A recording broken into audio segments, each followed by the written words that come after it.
As I told you, one of the most depressing stories in the whole Bible is what we're talking about this morning in the book of Genesis. So I want to give you some background before we look at our scripture today, because we're talking about Hagar. Okay, Hagar. Abraham and Sarah and Hagar. Okay, so Hagar, who is in our message today, she is an Egyptian slave. Okay, she's a slave that belongs to Sarah.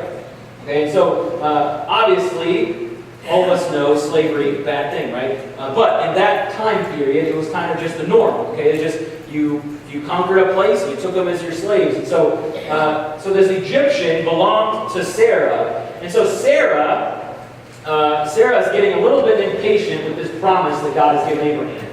Because Abraham was told by God that he would be the father of many nations. That he was going to have children upon children upon children. And they were getting a little bit old. And so they're thinking, when's this going to happen, God? Well, we're waiting, and we're waiting, and we're waiting. And so Sarah gets a little bit impatient. Or maybe it's that Sarah really loved Abraham.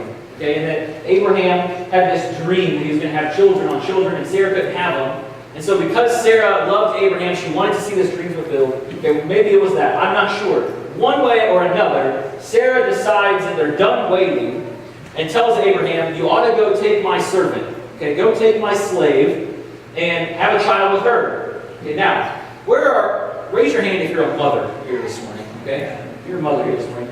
Okay, now, keep your hand up for just 1 second for me, right? Keep your hand up. Keep your hands up if labor was the most enjoyable thing in the entire world. That's what I thought, right? That's what I thought, okay? So, Hagar, who is already a slave, okay, she's already belongs to somebody else. Sarah now says, hey, by the way, you're going to go have a baby. Okay, because she's a slave, do you think she really had a choice there? She just said, you're going to go and have a child with my husband. Okay, talk about awkward. Okay, you're going to go have a child with my husband. So that's exactly what happens. Hagar gets pregnant, and she gives birth to this child who is named Ishmael. And of course, what we all know is going to happen in the end. I don't know how Sarah didn't see this coming, but we all know they hate each other, right? Because now Hagar has this fulfilled promise. She has a special place with Abraham because she had a child. Abraham's been promised all these things through his offspring, and now he has one. So, of course, Hagar and Sarah hate each other. There's this deep resentment between them. And it's at such level that Sarah, it says, is actually really cruel to Hagar. And so Hagar, at one point, actually tries to run away. She says, I'm out of here. And God finds her, and he promises her security, and he promises her essentially the same blessing that Abraham gets. He says, I will make your child into a nation. Your child will be a great nation, and I'm going to watch over him. And so he's named Ishmael, and for the next 14 years, he's considered the heir that is going to fulfill Abraham's promise. Then there's a kink in the plan. Because then we fast forward 14 years, and Isaac is born to Sarah. Okay, and so you have this, who is essentially a teenage boy who has spent his whole life being pampered on and doted on, and he thinks he is hot stuff. Okay, he's the fulfillment of a promise, and then Isaac comes along, and this is the end of all the talks of the heirship for Ishmael. This is it. He's like second fiddle now. So Isaac grows 2 or 3 more years. And it says in our scripture this morning from Genesis 21, it says that the child grew and was weaned, and on that day Abraham threw a great feast.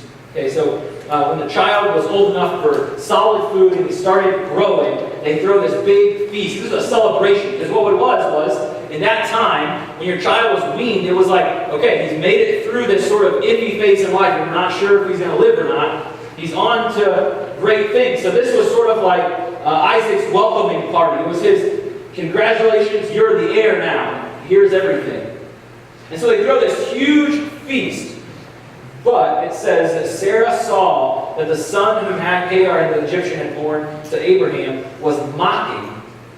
And she said to Abraham, get rid of that slave woman and her son, for that woman's son will never share in the inheritance with my son Isaac. Okay, so get this. again, not sure how Sarah's surprised here. Teenage boy, okay, 16, 17 years old, is mocking another teenage boy. Okay? If you have teenagers, you know that's just kind of par for the course. Okay? That's just kind of how it works. But he's mocking Isaac. And of course, there's good reason here. He spent his whole life thinking that he is the one, like the chosen one, right? He is the child. And now all of a sudden, that's all gone. And so Sarah is so frustrated by this. She says, you need to get rid of them. You need to just send them out and ditch them completely. Because she says, this woman's son will never share in the inheritance with my son Isaac. She says, this boy has no place here now. Essentially, what she's telling Ishmael is, there's no place for you here. We don't need you anymore. We needed you before. We didn't have a son back then. Well, we've got our own son now. We don't need you. And so it says, the matter distressed Abraham greatly because it concerned his son. Now that tells me two things. A, Abraham cared for this son. Even though it was, it's his son, right? It doesn't matter that it wasn't with his wife. It was his son. This is his flesh and blood that he's poured into for 14 years, 16 years. And his wife wants this son sent away. But it also tells me that Ishmael probably wasn't doing a whole lot to provoke this. Okay, because if it was something where Ishmael had been a jerk to everybody and deserved to be sent out, I don't think Abraham would have been distressed. He was distressed because he had loved this child had loved him, there was great things happening, and all of a sudden he was going to lose it. But God said to him, to Abraham, do not be so distressed about the boy and your slave woman. Listen to whatever Sarah tells you, because it is through Isaac that your offspring will be reckoned. I will make the son of his slave into a nation also, because he is your offspring. Okay, so Abraham had garnered so much respect from God. God says, you know what? I'll tell you what. This boy, he's going to be blessed too. Don't worry about it. Your promise from me is going to be fulfilled through Isaac. But don't worry about this boy. I'm going to take care of him. Which to me says a lot, because Hagar, she's not an Israelite. She's not one of God's people. She's not one of those, sort of elite group that the Israelites thought they were at the time. Okay, this was a slave and her son. And so to me, this is like the most depressing story, right? Because it starts with slavery, and then a woman is forced to have a child, and then the child gets sent off when a better one comes along. This is like the most miserable start ever. And it just keeps going. It says, early the next morning, Abraham took food and a skin of water and gave them to Hagar. She sent her them on her shoulders and then sent her off with the boy. She went on her way and wandered in the desert of Beersheba. So essentially, Abraham says, here's some rations, and then sends her out into the desert. Okay, he gives her no direction. He says, here's some food, here's some water, this is what I've got, this is what you can carry, probably. Good luck.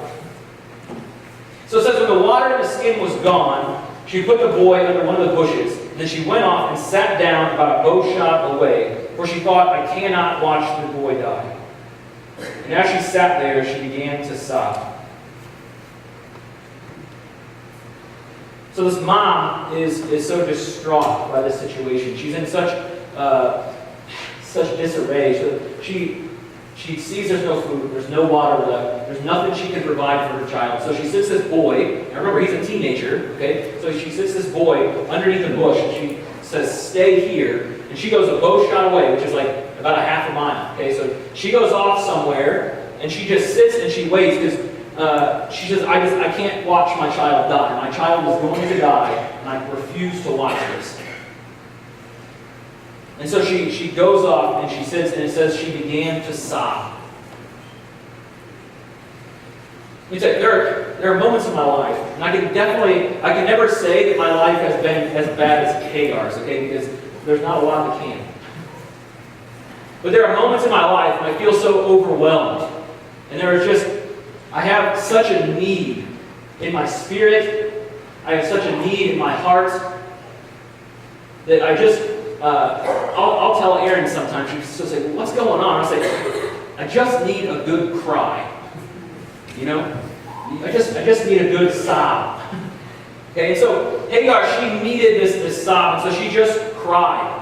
Okay? And remember, she's not Israelite, so she's not gonna just reach out to somebody nearby, okay? Because she's just a slave. She doesn't mean anything to anybody. And so she sits and she cries. And sometimes that's all I can get out when I talk to God. Sometimes I don't have any clue what to say to God. Okay? And this happens to me all the time. I'll have some need that has come up, and not just in my own life, but in the life of the people I love. And I don't know what to do but cry. And so when I see our siblings making bad decisions, okay, when Aaron's youngest brother attempted suicide twice last year, okay, you don't know what to say. You don't even know what to pray. You don't know where to begin. So you just sit and you sob. You just sit and you say, God, I don't know what to do here. I don't know. When my sister decided last summer that she no longer wanted to be a part of our family and left, and we didn't hear from her for 6.5 months, okay, you don't know what to do. You just sit and you sob before God and you say, God, hear him. And so she sits and she sobs, and it says that my favorite 2 words in the whole Bible, God heard. God heard the boy crying. See, it wasn't just her that was crying. The boy is sobbing. Okay, now think about how huge that is. This is a teenage boy. Okay, how many 17-year-old boys you know sit and sob?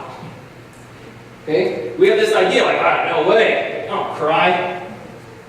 This teenage boy is sobbing, and it says, God heard the boy crying, and the angel of God called to Hagar from heaven and said to her, what is the matter, Hagar? Do not be afraid. God has heard the boy crying as he lies there. Lift the boy up and take him by the hand, for I will make him into a great nation. He says, why are you crying? God has heard. What's the matter? God has heard your cries. And keep in mind here, and this is the most amazing thing to me in this story, because you can play it up as much as you want, but here's what it comes down to. Hagar was not praying. Hagar was not praying. Hagar was simply crying. She was so overwhelmed, she didn't even think to pray. And yet, God heard. And so many of us, we think that we have to have the right words to pray. We need to pray the right things or in the right way or whatever it might be. But God heard. She simply cried and God heard. And so, it doesn't matter what is going on in your life.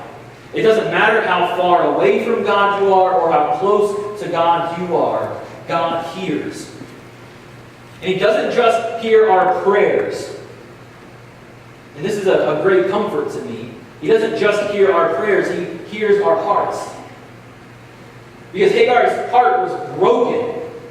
Her son was about to die. And God heard. And so it doesn't matter what situation you're in life this morning.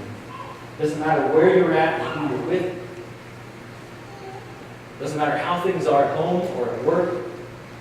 God hears. God hears. He hears our pain. He hears our sorrow. He hears us.